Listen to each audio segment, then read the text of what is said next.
ফজরের 2 রাকাত সুন্নতের পরে 100 বার দোয়াটি পড়ুন, দুনিয়া আপনার কাছে নত হবে, আপনি ধনী হয়ে যাবেন ইনশাআল্লাহ। এটা আমার কথা নয়, নবী সাল্লাল্লাহু আলাইহি ওয়াসাল্লাম নিজে জানিয়ে দিয়েছেন। জিয়াউন নবী এই কিতাবের 5 নম্বর খণ্ডের 902 নম্বর পৃষ্ঠায় এই হাদিসটি রয়েছে। ইমাম মালিক রাহমাতুল্লাহি আলাইহি তিনি এই হাদিসটি বর্ণনা করেছেন।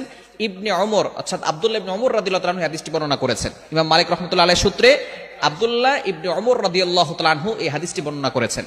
আব্দুল্লাহ ইবনে ওমর রাদিয়াল্লাহু তাআলা তিনি বলেন, একবার নবীজি সাল্লাল্লাহু আলাইহি ওয়াসাল্লামের কাছে এক ব্যক্তি আসলেন।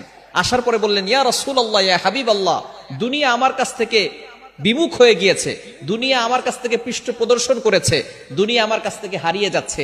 ইয়া রাসূলুল্লাহ, আপনি আমাকে এমন কিছু আমল শিক্ষা দেন যাতে করে আমি দুনিয়ার কিছু সম্পদ উপার্জন করতে পারি।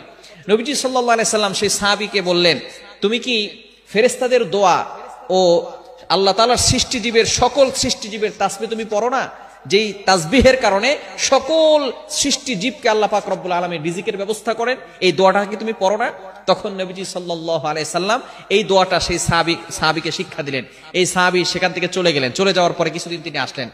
আসার পরে বললেন, ইয়া রাসূলুল্লাহ, ইয়া হাবিবাল্লাহ, আপনি আমাকে যে দোয়াটা শিক্ষা দিয়েছিলেন এই দোয়াটার আমল আমি করেছি।